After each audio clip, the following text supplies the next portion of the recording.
surga, sungguh indah siang hari ini kami boleh kembali di tempat ini untuk duduk diam di kaki-Mu, mendengarkan isi hati-Mu, memuji menyembah Engkau Tuhan. Karena itulah tujuan hidup kami, untuk datang kepadamu, senantiasa tinggal dalam hadirat-Mu dan bersama-sama dengan Engkau pada saatnya nanti Tuhan. Bapa, saat ini kami jemaat-Mu di tempat ini bersatu hati mau membawa Bapak rohani kami, Bapak Pendeta Erastus Sabdono. Kami mau berdoa untuk kesembuhannya Tuhan. Kami mau minta belas kasihan-Mu Tuhan. Jamah tubuh jasmani Pak Eras Tuhan, sembuhkan dengan sempurna di dalam nama Tuhan Yesus, sehingga beliau bisa bersama-sama lagi dengan kami Tuhan. Betapa banyak jiwa-jiwa yang membutuhkan beliau Tuhan. Kami pun membutuhkan beliau sebagai perpanjangan representasi Engkau di dunia ini, untuk membawa kami semakin hari semakin dekat pada Engkau ya Bapak. Semakin kami diberkati dengan kebenaran-kebenaran daripada-Mu, dan kebenaran itu memerdekakan kami. Terima kasih Tuhan, terima kasih. Hamba-Mu serahkan segala sesuatunya di dalam tangan-Mu. Roh Kudus ambil alih ibadah kebaktian hari ini. Segala sesuatunya, urapi kami semua di tempat ini. Urapi hati kami, pikiran kami. Kami siapkan hati pikiran kami untuk menerima apa yang Engkau mau sampaikan buat kami. Dan biarlah apa yang keluar dari mulut hamba-Mu ini, segala sesuatunya berasal daripada-Mu dan memerdekakan kami, menenangkan kami, mencelikkan mata rohani kami, membuat kami menjadi lebih damai lagi Tuhan, membuat kami tenang, membuat kami teduh, membuat kami bersemangat menjalani hari-hari hidup kami bersama-sama dengan Engkau. Terima kasih Tuhan, terima kasih. Dalam nama Tuhan Yesus, kita semua yang siap terima firman Tuhan hari ini, sama-sama katakan amin, amin, amin. Puji Tuhan. Selamat, silakan duduk Bapak Ibu Saudara.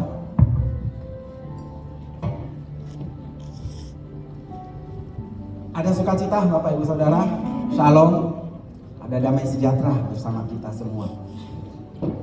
Kita baca kitab Yesaya 5 ayat 1 sampai 2. Kitab Yesaya 5 ayat 1 sampai 2. Judul perikop ini adalah nyanyian tentang kebun anggur. Kita baca sama-sama. 3, 2, 1. Aku hendak menyanyikan nyanyian tentang kekasihku. Nyanyian kekasihku tentang kebun anggurnya. Kekasihku itu mempunyai kebun anggur di lereng bukit yang subur. Ayat 2. Ia mencangkulnya dan membuang batu-batunya dan menanaminya dengan pokok anggur pilihan. Ia mendirikan sebuah menara jaga di tengah-tengahnya dan menggali lubang tempat memeras anggur. Lalu dinantinya supaya kebun itu menghasilkan buah anggur yang baik, tetapi yang dihasilkannya ialah buah anggur yang asam. Amin. Kemudian kita buka Kidung Agung 2 ayat 15. Kidung Agung 2 ayat 15. Beberapa waktu lalu kita sudah belajar dua hal mengenai Kidung Agung 2 ayat 15 ini. Kita baca sama-sama. 3, 2, 1. Tangkaplah bagi kami rubah-rubah itu, rubah-rubah yang kecil yang merusak kebun-kebun anggur, kebun-kebun anggur kami yang sedang berbunga. Nah, Bapak Ibu Saudara, ayat ini sederhana, tetapi hikmat yang Tuhan berikan begitu luar biasa. Kita harus tangkap dan musnahkan rubah-rubah kecil. Nah, rubah-rubah kecil itu berbicara mengenai kekristenan yang masih kekanak-kanakan, kekristenan yang belum dewasa. Kita mungkin sudah boleh terima Tuhan Yesus, sudah dibaptis 5 tahun yang lalu, 10 tahun lalu, belasan tahun yang lalu, puluhan tahun yang lalu. Tapi apakah kedewasaan kita seiring dengan umur percaya kita kepada Dia? Sikap kekanak-kanakan kita. Contohnya, anak-anak itu biasanya suka apa, Bapak Ibu Saudara? Suka menuntut.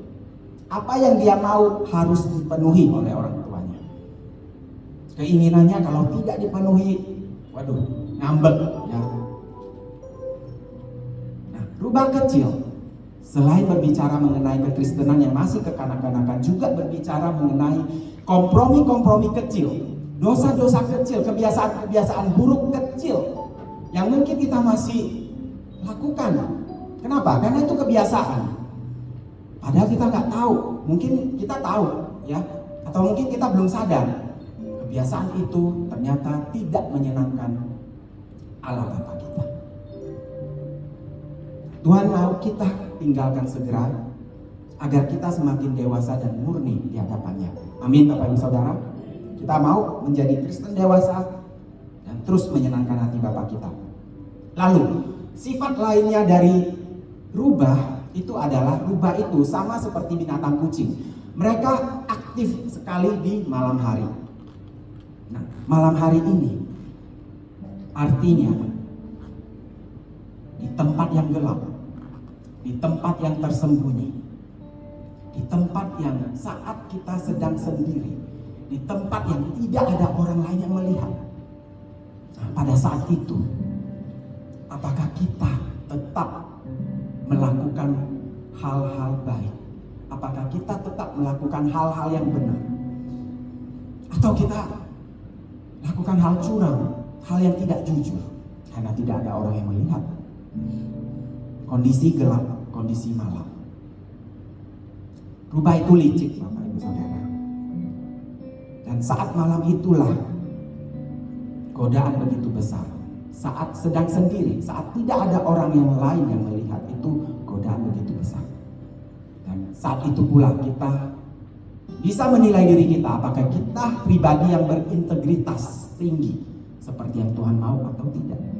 Hanya kita yang bisa menilai Bapak Ibu Saudara. Lalu rubah yang aktif di malam hari juga berbicara mengenai tempat yang tersembunyi, yang tidak terlihat.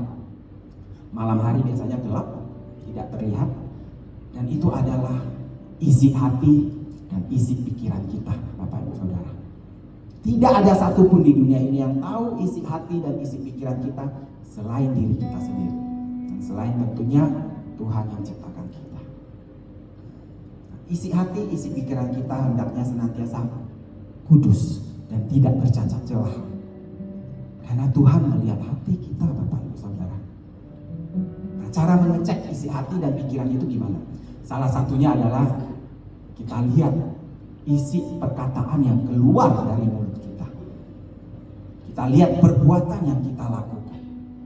Itu mencerminkan isi hati dan isi pikiran kita. Amin. Nah, kita lanjutkan hari ini, siang hari ini dengan hal lain mengenai rubah. Wah, hikmat Tuhan luar biasa Bapak Ibu Saudara. Tadinya mau satu sesi aja, kemudian jadi 2 sesi, dan sekarang jadi 3 sesi. Hanya mengenai seekor rubah Bapak Ibu Saudara. Yang dapat kita ambil hikmat dan pelajaran dari perumpamaan yang Tuhan sampaikan melalui kitab Kidung Agung tadi. Selain lebih aktif di malam hari, rubah itu yang sama dengan kucing, itu memiliki persamaan dengan kucing. Dan mereka memiliki satu musuh. Siapa musuh mereka? Siapa musuh kucing? Anjing ya. Musuh mereka adalah anjing. Mereka bermusuhan dengan yang namanya anjing.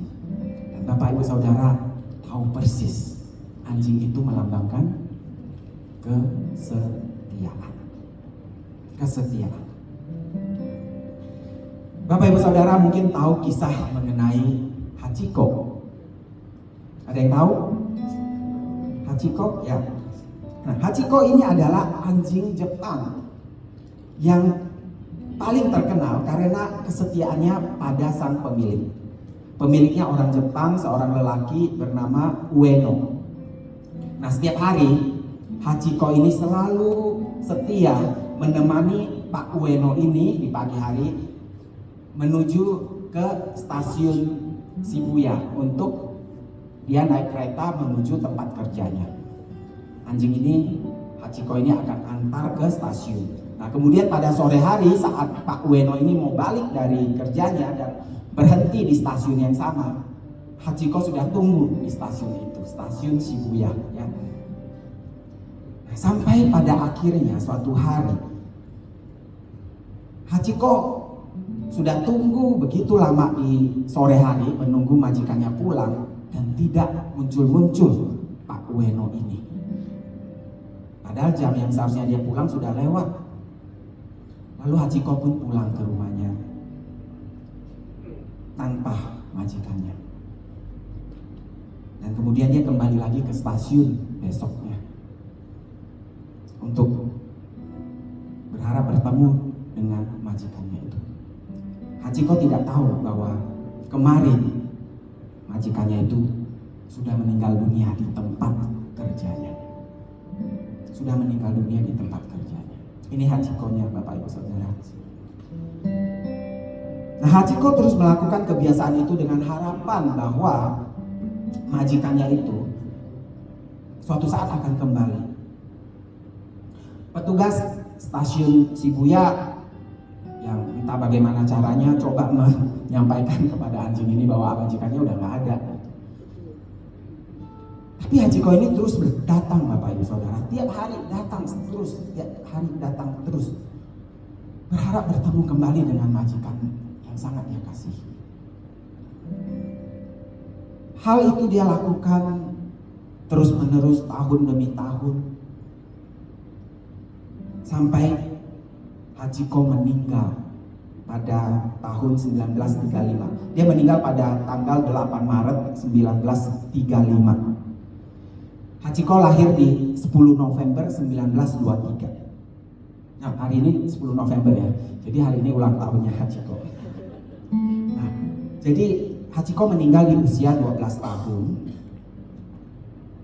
Dia bersama-sama dengan majikannya itu pada saat usianya sekitar 1 atau 2 tahun. Berarti Hachiko dengan setia menunggu kepulangan Pak Ueno ini, majikannya di stasiun Shibuya, itu selama 9 tahun, 9 bulan, dan 15 hari. Selama itu Bapak Ibu Saudara, sampai akhir hayatnya. Nah, di Tokyo, daerah Shibuya, ada patung Hachiko ini ya. Wisatawan yang ke sana biasanya pasti berfoto bersama patung anjing Hachiko ini ya, anjing yang sangat legendaris, begitu setia pada majikannya, pada tuannya. Filmnya pun sudah dibuat ya. Ada versi Jepang, ada versi Hollywood juga. Yang Hollywood itu diperankan oleh Richard Gere ya, idola ibu-ibu ya. Bapak Ibu Saudara yang terkasih, majikan kita, Tuhan kita adalah Allah Bapa di surga. Apakah kita juga setia kepada Dia? Seberapa besarkah setia kita kepada Dia? Apakah kita setia pada Tuhan seperti seekor anjing yang begitu setia kepada majikannya? Nah, bagaimana kita menghalau rubah tadi yang merusak kebun anggur, yang mengganggu hubungan kita dengan Allah Bapa kita, hubungan kita dengan majikan atau Tuhan kita? Kita halau rubah itu dengan musuhnya. Musuhnya adalah anjing, yang adalah simbol dari kesetiaan. Artinya, kita jaga hubungan kita dengan Tuhan. Kita jaga kemanisan kebun anggur kita, produktivitas kebun anggur kita masing-masing dengan yang namanya kesetiaan. Nah, setia itu korelasinya paling erat dengan namanya hubungan, Bapak Ibu Saudara. Orang yang setia dengan Tuhan pasti memiliki hubungan yang baik dengan Tuhan. Nah, salah satu kunci penting dalam hubungan, semua kita tahu kunci penting dalam satu hubungan itu apa, Bapak Ibu Saudara? Komunikasi. Nah, hubungan atau komunikasi dengan Tuhan itu kunci hubungan yang baik kita dengan Tuhan. Dan hubungan komunikasi dengan Tuhan itu salah satunya adalah melalui doa. Orang yang punya hubungan yang baik dan setia dengan Tuhan, salah satunya itu ditunjukkan dengan gairahnya dalam berdoa. Hubungan kita dengan Tuhan itu bisa dilihat seberapa kita mau duduk diam bersama Dia. Seperti seekor anjing yang setia duduk diam di kaki majikannya. Saat majikannya sedang duduk santai di sofa, ya, Bapak Ibu yang punya peliharaan anjing, saat sedang duduk di sofa, anjing itu biasanya akan duduk di depan sofa kita, di dekat kaki kita, tidur ya sambil nungguin kita. Lalu kita beranjak, kita menuju ke meja makan dan duduk di meja makan. Anjing itu pun ngikutin kita. Kita makan, ya duduk di bawah kursi makan kita. Tenang, duduk diam dia. Saat majikannya beranjak pergi, anjing itu pun ikut beranjak juga, mengikuti kemana majikannya ini pergi. Sangat setia, nempel terus sama majikannya. Nah, saudara tentu pernah tahu, pernah dengar kata proskuneo. Proskuneo itu berarti, ada dua artinya, mencium dan penyembahan. Nah, luar biasanya proskuneo ini berasal dari bahasa Yunani, Bapak Ibu Saudara. Dan proskuneo ini berasal dari dua kata, yaitu kata pros dan kuon. Pros itu artinya dekat, dan kuon, nah artinya kuon ini luar biasa. Arti kuon itu adalah anjing, Bapak Ibu Saudara. Ya, pros kuon, proskuneo. Bapak Ibu Saudara, tidak ada waktu yang paling menyenangkan bagi seekor anjing selain waktu ketika dia berada dekat pemiliknya. Ya, tidak ada waktu yang paling menyenangkan bagi seekor anjing selain waktu ketika dia berada dekat pemiliknya. Apakah kita juga sama, Bapak Ibu Saudara? Apakah waktu paling menyenangkan buat kita adalah saat kita bersama-sama dengan pemilik kita? Saat dalam ruang doa kita, saat kita sedang duduk diam di kaki. Apakah itu waktu yang paling menyenangkan juga buat kita?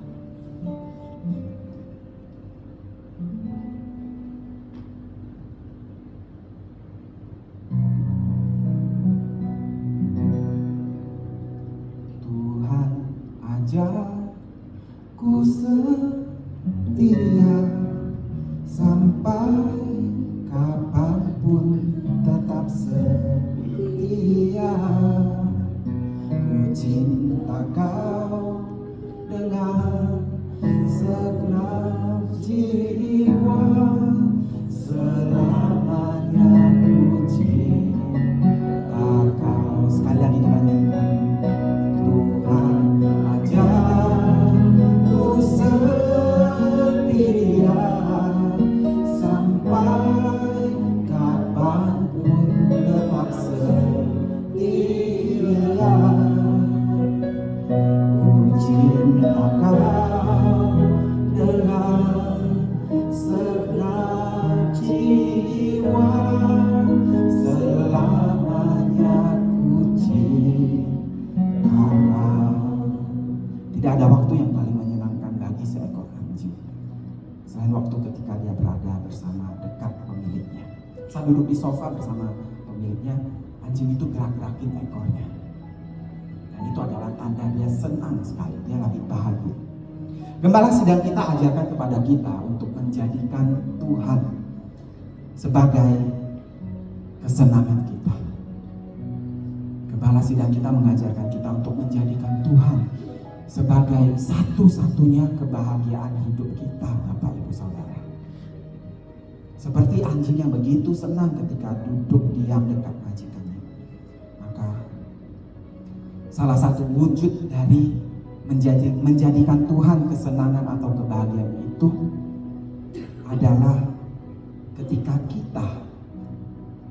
kita dalam saat teduh kita, saat kita berdoa, saat kita duduk diam di hadiratnya, kita merasakan sukacita itu, Bapak Ibu Saudara. Kita merasakan kebahagiaan itu. Saat kita duduk diam bersama Tuhan, kita juga merasakan yang namanya ketenangan dan kedamaian. Itu bonusnya, Bapak Ibu Saudara. Saat kita lagi mengalami pergumulan yang begitu luar biasa, hal-hal yang mengganggu pikiran, isi hati kita, kekhawatiran kita, ketakutan kita datang duduk diam di hadapan Tuhan, dan saat itulah kita memperoleh satu damai yang begitu luar biasa. Itulah amazingnya Tuhan kita. Amin. Kita beri kemuliaan.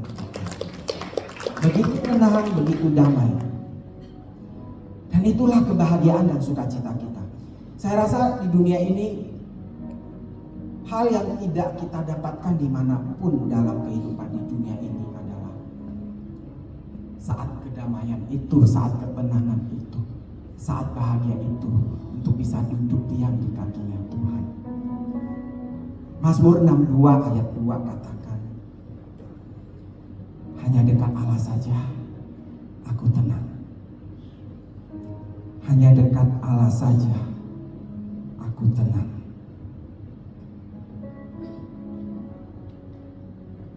Hanya dekat Allah saja aku tenang.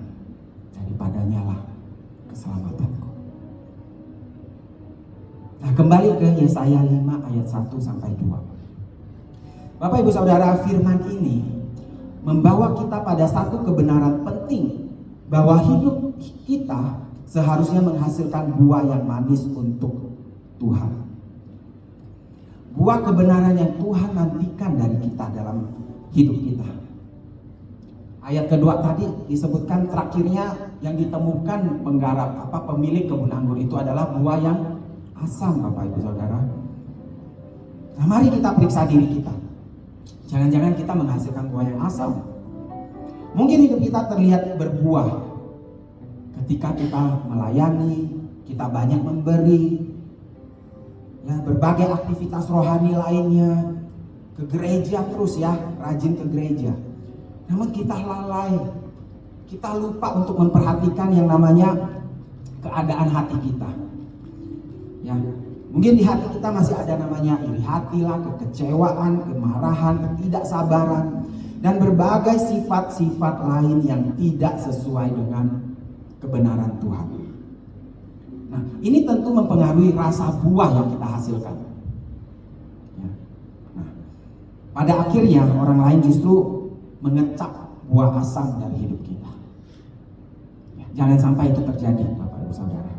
Nah, mari kita periksa diri. Sudahkah ada keselarasan hati, pikiran, dan perbuatan, perkataan kita sesuai dengan kebenaran-kebenaran Tuhan? Ya. Sudahkah ada keselarasan hati, pikiran, dan perbuatan, perkataan kita sesuai dengan kebenaran-kebenarannya? Bila tidak demikian, maka siap-siap Bapak Ibu Saudara, Tuhan pasti akan memurnikan kita sampai didapati kita benar-benar menghasilkan buah yang baik, buah yang manis. Kenapa? Karena Tuhan sayang sama kita. Karena kita adalah orang-orang kesukaan Dia. Dia mau kita menghasilkan buah anggur yang manis. Di Yesaya tadi dikatakan, ya, Yesaya 5 ayat 2 dikatakan tadi, coba ditampilkan. Ia mencangkulnya, ia membuang batu-batunya, ia menanami dengan pokok anggur pilihan, ia mendirikan menara jaga, membuat gali lubang untuk pemerasan anggur. Artinya apa? Artinya Tuhan bekerja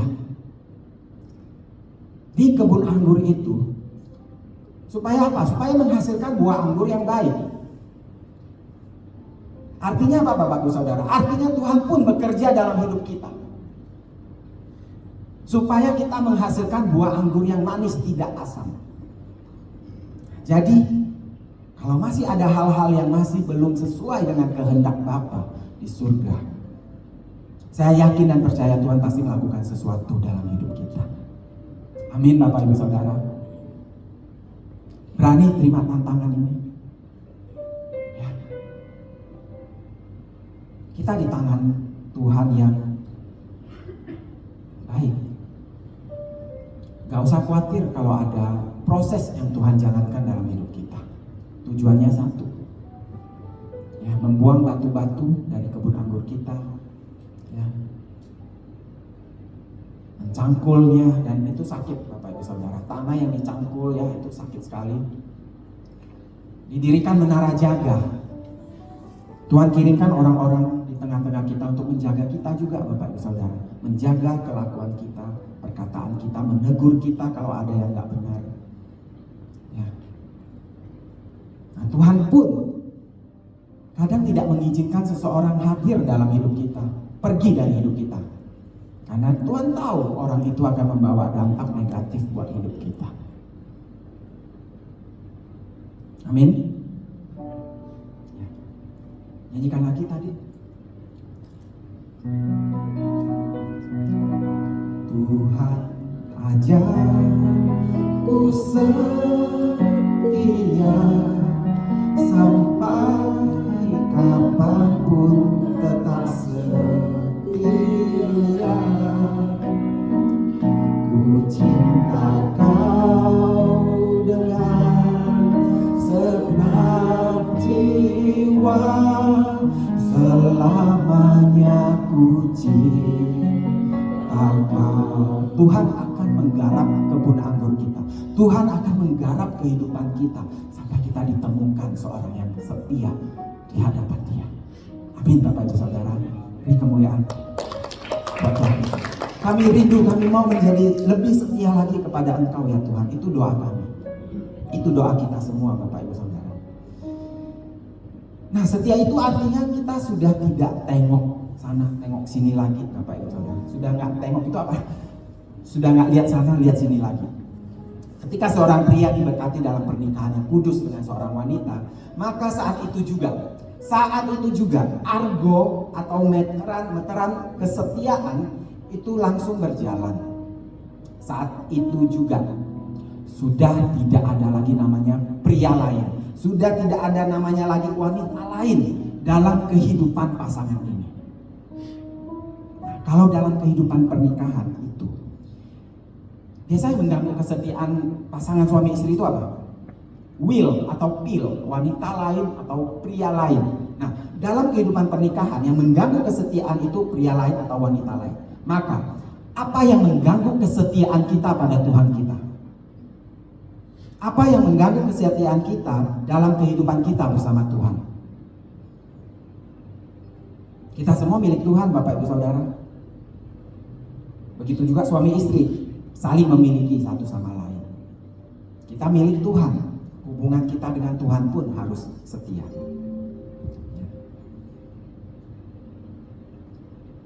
Apa yang mengganggu kesetiaan kita dalam kehidupan kita bersama Tuhan?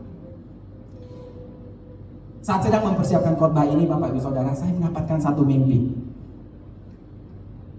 Biasanya saya mimpi kadang besok bangunnya udah lupa, mimpinya blur, nggak jelas. Bapak Ibu Saudara pasti pernah ngalamin mimpi, tapi pas bangun ingat sedikit aja tapi sisanya blur ya. Nah, tapi mimpi ini begitu jelas sampai saya bangun besoknya itu masih jelas terekam di pikiran saya. Nah, dalam mimpi itu saya sedang ngobrol dengan salah satu sepupu saya Bapak Ibu Saudara. Saya senang ngobrol dengan sepupu saya ini karena pengetahuannya tuh begitu luas, wawasannya begitu luas ya. Kita biasanya kalau ngobrol itu udah benar-benar deep talk, pembicaraan yang mendalam. Nah, dalam mimpi itu sepupu saya ini bertanya kepada saya. Apa? Pertanyaannya itu adalah, apa kunci, apa yang bisa membuat seseorang semakin dekat dengan Tuhan? Aneh, sepupu saya bertanya hal begitu di dalam mimpi. Nah, dalam mimpi itu saya jawab Bapak Ibu Saudara, dari pengajaran Truth ID kebenaran, dengan lantang saya menjawab, kuncinya satu. Kuncinya agar seseorang semakin dekat melekat dengan Tuhan adalah tidak mencintai dunia ini lagi. Wow, saya jawab itu di dalam mimpi saya. Lalu selesai saya mengucapkan kalimat itu, luar biasanya lagi Bapak Ibu Saudara, spontan sepupu saya itu berkata dengan suara kencang, satu kata. Dia bilang, uang. Selesai saya jawab, tidak mencintai dunia ini lagi. Sepupu saya langsung jawab, kencang lagi, uang katanya. Saya juga kaget. Sepupu saya ini bisa langsung menghubungkan jawaban saya mengenai percintaan dunia dengan uang, Bapak Ibu Saudara. Nah, kita lihat apa kata firman Tuhan. Firman Tuhan katakan, siapakah atau apakah musuh Allah yang membuat manusia tidak semakin melekat kepadanya? Firman Tuhan katakan di Yakobus 4 ayat 4 bahwa musuh Allah adalah percintaan dengan dunia. Yakobus 4 ayat 4. Ya, bahwa persahabatan dengan dunia adalah permusuhan dengan Allah. Lalu Matius 6 ayat 24 juga katakan, manusia tidak dapat mengabdi kepada dua tuan, Tuhan atau Mamon. Mamon itu uang, Bapak Ibu Saudara. Pilihannya dua, Tuhan atau Mamon. Matius 6 ayat 24. Dikatakan, tak seorang pun dapat mengabdi kepada dua tuan, karena jika demikian ia akan membenci yang seorang dan mengasihi yang lain, atau ia akan setia kepada yang seorang dan tidak mengindahkan yang lain. Kamu tidak dapat mengabdi kepada Allah dan kepada Mamon. Nah, ini mungkin salah satu ayat di mana Tuhan sendiri mensejajarkan dirinya dengan uang, Bapak Ibu Saudara. Kamu tidak dapat mengabdi kepada Allah dan kepada uang. Tuhan menyejarkan dirinya dengan uang sebagai saingannya. Dan memang Bapak Ibu Saudara, perkembangan dunia saat ini, berapa banyak orang-orang di dunia yang mengejar uang, mengejar mamon dalam hidupnya, sampai lupa untuk mendekat kepada, mempunyai waktu pribadi bersama Sang Empunya kehidupan ini, sampai lupa dan bahkan mengabaikan Tuhan. Ya. Banyak orang di luar sana yang mengejar materi, mengejar uang, bekerja mati-matian, udah dapat, cari lagi sebanyak-banyaknya, sampai lupa pada yang empunya mamon itu, empunya berkat itu. Nah, saya percaya Bapak Ibu Saudara, Tuhan memberi mimpi saya tadi itu untuk mengingatkan saya dan juga mengingatkan Bapak Ibu Saudara di sini mengenai musuh Tuhan yang terutama yang harus kita waspadai, yaitu percintaan dunia tadi. Dan dalam dunia ini, dalam zaman ini, yang paling utama mewakili dunia itu adalah uang. Uang dalam jumlah kurang memang menjadi masalah, Bapak Ibu Saudara. Orang-orang pun jadi fokus mencarinya ya, demi mencukupi kebutuhannya. Tetapi uang dalam jumlah berlebih pun menjadi masalah. Masalahnya apa? Orang jadi khawatir. Mau taruh di mana ya aset saya ya, kekayaan saya, uang saya ya. Nah, lalu uang pun punya daya pikat yang begitu menagih Bapak Ibu Saudara. Saat orang sudah menikmati kekayaan yang berlimpah, biasanya mereka terpikat untuk memperoleh lebih lagi. Nah, yang paling pas adalah uang itu dalam jumlah secukupnya. Rasul Paulus katakan di Timotius, ada makanan dan pakaian cukuplah. Uang dalam jumlah pas untuk makan, pas untuk minum, pas untuk beli pakaian, pas untuk kebutuhan primer kita, Bapak Ibu Saudara, pas dan cukup untuk menjalankan atau membiayai pekerjaan Tuhan, dan pas juga untuk menjadi berkat untuk kita salurkan kepada sesama kita yang membutuhkan. Itu adalah takaran yang pas dan aman bagi kita setiap manusia. Tidak dipungkiri Bapak Ibu Saudara, kalau sudah soal uang, biasanya manusia menjadi lemah. Kalau sudah soal uang, biasanya manusia menjadi lemah. Lemah terhadap godaan yang menggiurkan dari uang itu. Godaan yang menggiurkan dari apa yang bisa dibeli dari uang itu. Apa yang bisa dinikmati dari uang itu. Nah, jadi kita harus bagaimana? Kita masih hidup di dunia ini. Harus ada kata cukup. Harus ada kata cukup. Bapak Ibu Saudara, kita semua masih hidup di dunia ini. Kehidupan di dunia butuh uang.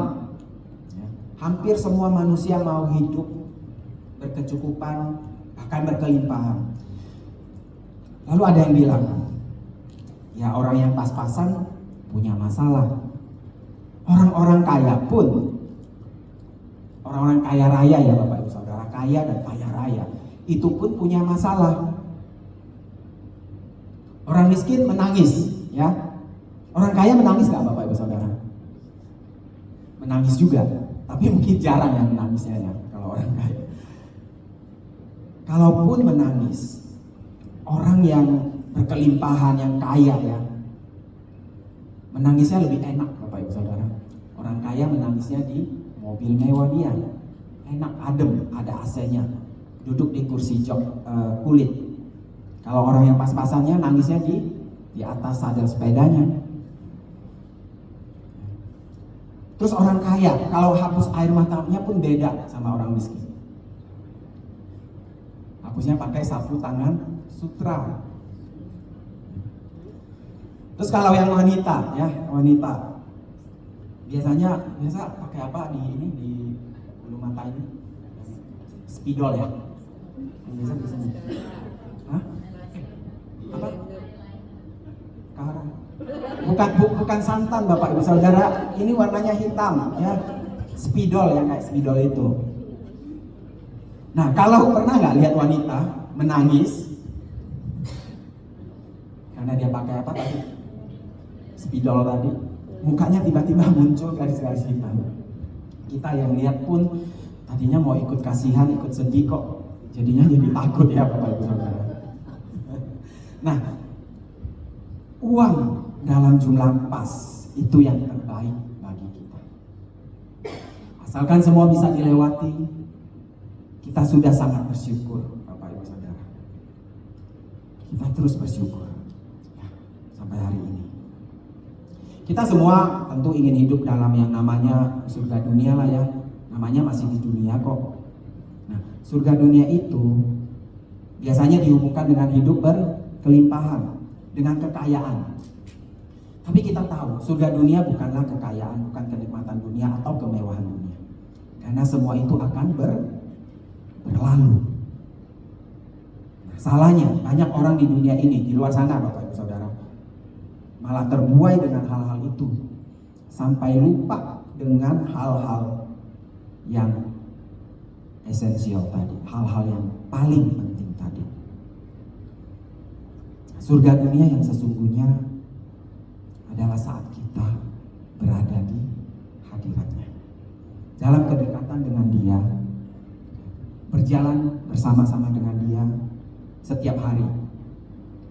Ingat Bapak Ibu Saudara, waktu Adam dan Hawa sebelum jatuh dalam dosa pada saat masih di Taman Eden ya, mereka kan berjalan bersama-sama dengan Tuhan kan di taman itu. Nah, itu sebutnya surga loh. Ya, kalau tidak jatuh dalam dosa, Taman Eden adalah surganya manusia. Surga manusia ditandai dengan apa? Dengan berjalan bersama-sama dengan Tuhan. Dituliskan dalam kitab Kejadian, Adam dan Hawa berjalan bersama-sama dengan Tuhan. Ya. Nah, itulah surga dunia. Jangan terbalik Bapak Ibu Saudara. Tapi kemudian dosa dan ketidaktaatan merusak yang namanya surga di Taman Eden itu. Manusia menjadi terpisah dengan Tuhan, dan dengan penebusan Tuhan Yesus di kayu salib membawa kita kembali kepada Bapa kita, kepada Tuhan kita. Saat berjalan-jalan bersama-sama dengan Tuhan, ada damai sejahtera, pasti. Ada sukacita yang kita rasakan. Bahkan saat kondisi hidup kita di dunia ini sedang tidak enak, Bapak Ibu Saudara, sedang tidak nyaman, kita akan merasakan namanya damai sejahtera tadi, ketenangan tadi, keteduhan tadi. Begitu kita duduk di kakinya Tuhan, itulah sukacita sejati, ya. Itulah kedamaian sejati, damai sejahtera yang sesungguhnya, ya.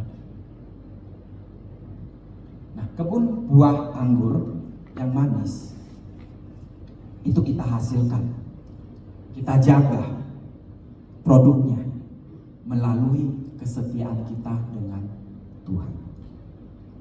Kesetiaan Tuhan, semakin dekat dengan Tuhan, kita dapatkan dari mana?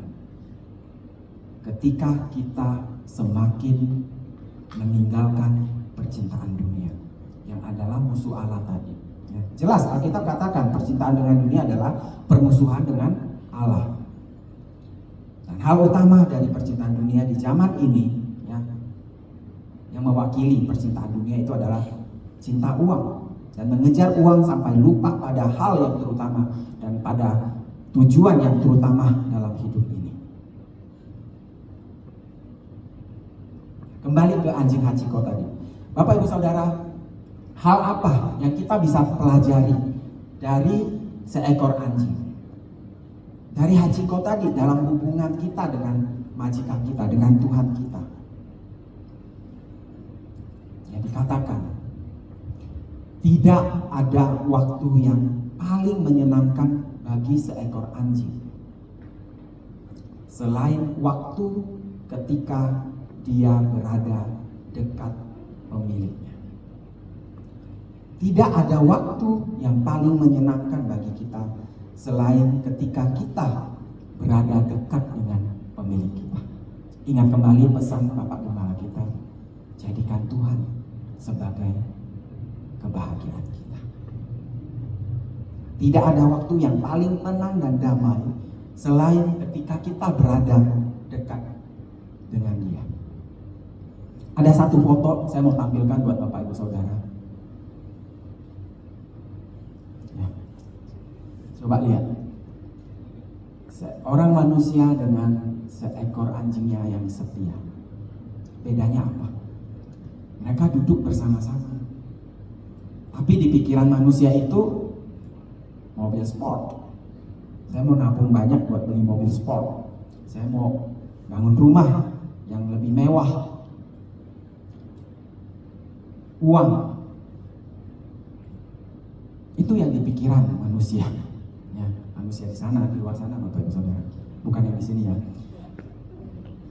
Coba lihat anjing itu. Apa yang ada di pikiran anjing itu?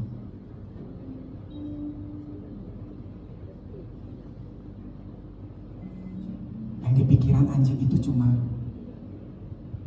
kebersamaan dia dengan majikannya, Bapak Ibu Saudara. Itu saja. Pada saat itu, duduk di taman itu, di kursi bangku taman itu momen yang paling menyenangkan buat seekor anjing. Sementara manusia, mungkin dia duduk diam di hadapan Tuhan, kita duduk diam di hadapan Tuhan. Tapi pikiran kita mungkin bisa kemana-mana. Kita balik jadi kekanak-kanakan, menuntut Tuhan memenuhi apa yang kita mau.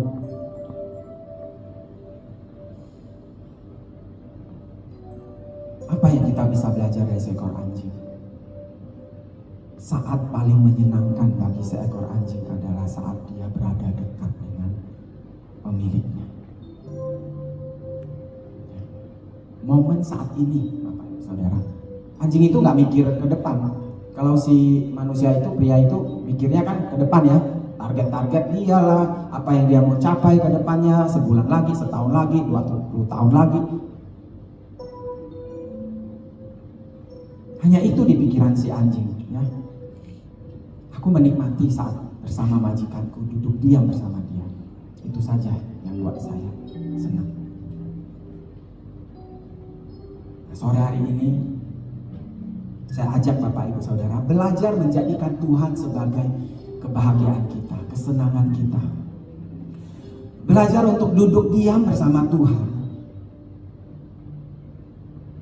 Dan bersyukur kita bisa duduk diam bersama Tuhan dalam hadirat-Nya.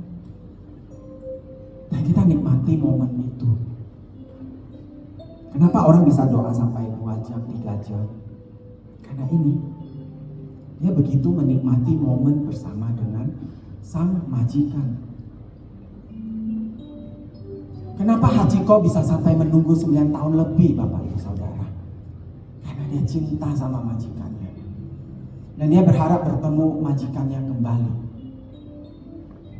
Kita pun demikian, Bapak Ibu Saudara. Tempat kita bukan di dunia ini. Tempat kita adalah bersama Allah Bapa, Tuhan Yesus. Di taman yang indah di surga nanti. Nah, dalam hidup ini, dalam hari-hari kita,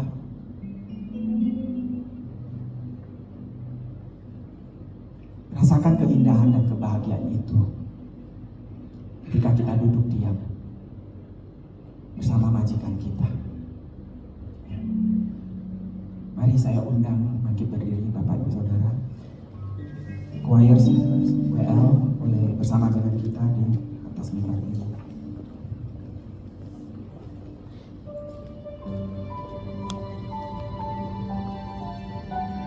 Tiga hal ya yang kita bisa belajar dari Rubah ya. Jadilah Kristen yang semakin dewasa dan tidak kekanak-kanakan.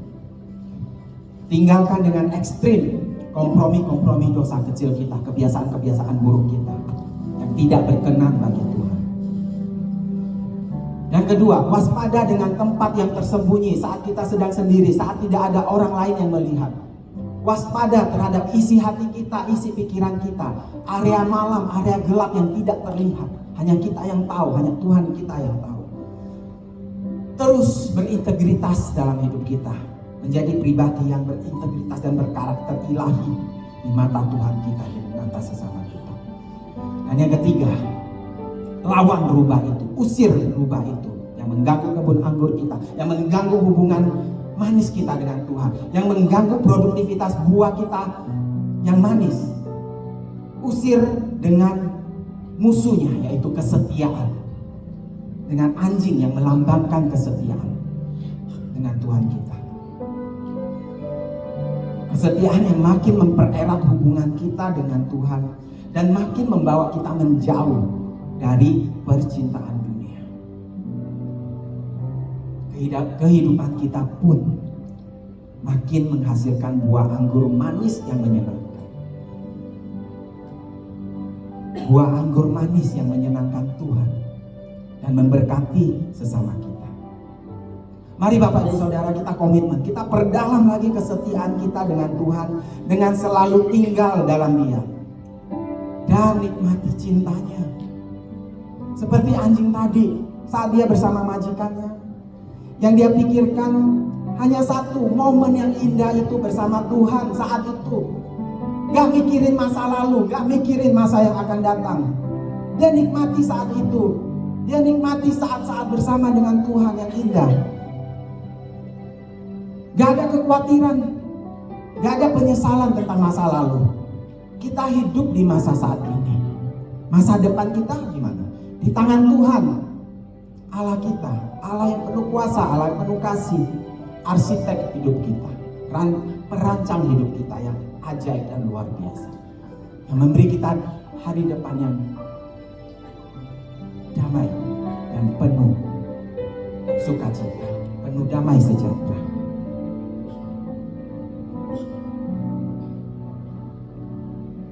Tidak ada saat yang paling indah buat seekor anjing berada dekat dengan majikannya. Tidak ada saat yang begitu indah saat kita duduk diam di kaki majikan kita, di kaki Tuhan kita. Amin. Bapak Ibu Saudara, beri kemuliaan buat Tuhan. Kita nyanyikan lagu ini, kita jadikan ini sebagai doa. Tuhan, aku mau intim lebih lagi dengan Engkau. Aku mau duduk diam tenang di hadapan-Mu. Bukan hanya duduk diam tenang di hadapan-Mu dengan memikirkan sana sini, tapi Aku mau duduk diam dan menikmati sukacita itu, menikmati kebersamaan itu, menikmati manisnya hubungan kita Bapa. Buatku tinggal di dalam-Mu, di dalam-Mu Bapa. Yes, kami mau tinggal dalam Engkau Tuhan. Berjalan bersama-Mu, menikmati cinta-Mu Bapa.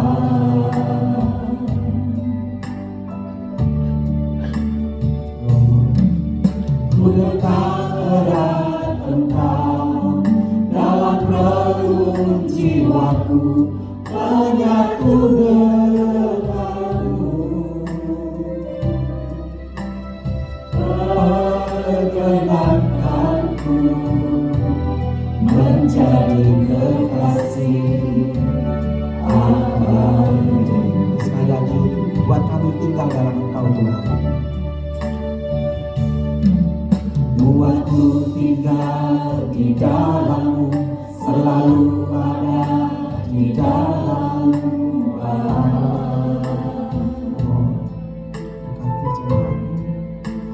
Kami rindu tinggal berjalan bersama-Mu, menikmati cinta. Kami mau terus duduk diam di kaki-Mu. Hanya bersama Engkau kami tenang, kami damai, kami teduh. Engkau dalam relung jiwaku menyatu denganmu. Perkenankanku menjadi kekasih abadimu. Yes, Lord. Nyatakan kehausan kita.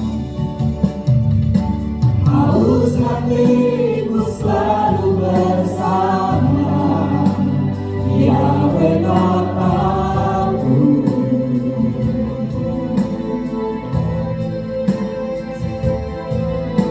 Setiap waktu dimanapun berada, ku bersama-Mu.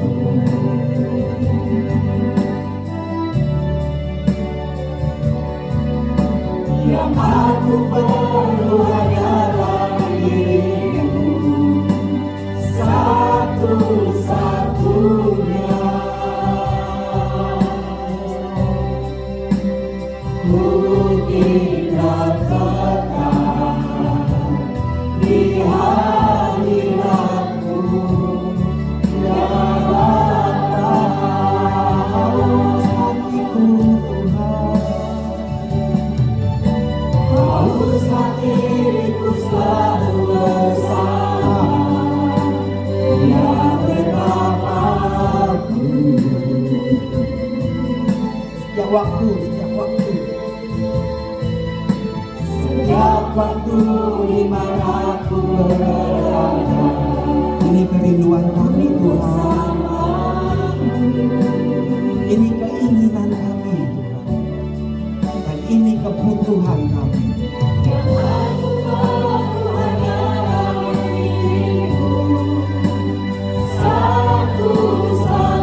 Gak ada lagi yang lain Tuhan. Ku tinggal tetap di hadirat-Mu ya Bapa. Musik saja yang kita berdoa Bapak Ibu Saudara. Bapa di surga, terima kasih untuk firman-Mu, untuk Roh Kudus Engkau telah beracara di tempat ini. Terima kasih Tuhan, firman-Mu mengingatkan kami untuk terus duduk diam di hadapan Engkau, seperti seekor anjing yang begitu menikmati momen-momen bersama majikannya. Begitu juga kami ingin menikmati momen bersama kami dengan Engkau.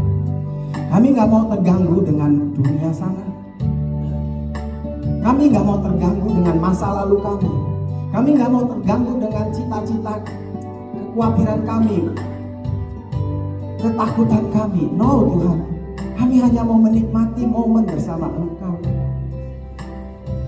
Kenapa? Karena kami bisa serahkan masa lalu kami ke dalam tangan-Mu. Kami bisa serahkan masa depan kami ke dalam tangan kuat kuasa-Mu. Engkau arsitek agung yang merancangkan hidup kami dengan begitu indah. Mulai hari ini kami mau ambil waktu lebih sungguh lagi. Waktu yang tidak bisa diganggu oleh apapun.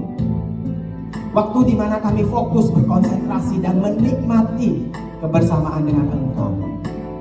Kami tidak terganggu oleh kekhawatiran kami, pergumulan kami, masalah kami, keluarga kami, teman kami, saudara kami, siapapun, apapun Tuhan dalam hidup kami. Kami serahkan cita-cita kami ke dalam tangan-Mu. Kami serahkan keluarga kami ke dalam tangan-Mu. Kami serahkan masa lalu kami yang sudah kami kubur kepada Engkau Tuhan. Tidak ada lagi khawatir, tidak ada lagi resah, tidak ada lagi gundah. Yang ada adalah damai sejahtera dan sukacita. Yang itulah surga dunia yang kami nikmati saat ini. Saat kami masih berdiri di atas bumi ini Tuhan. Kami rindu untuk kembali bersama-sama dengan Engkau pada saatnya nanti. Bertemu muka dengan muka dengan Engkau. Kami merindukan itu Tuhan. Thank you Lord, thank you. Berkati jemaat-Mu, lindungi kami semua. Berkati yang kuliah, yang kerja, yang sekolah, yang usaha.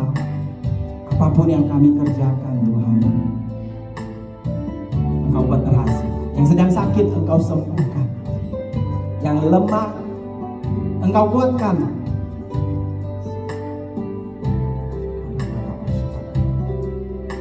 Yang khawatir, yang resah, Engkau beri ketenangan dan damai sejahtera. Lord, hanya dalam Engkau kami tenang Tuhan.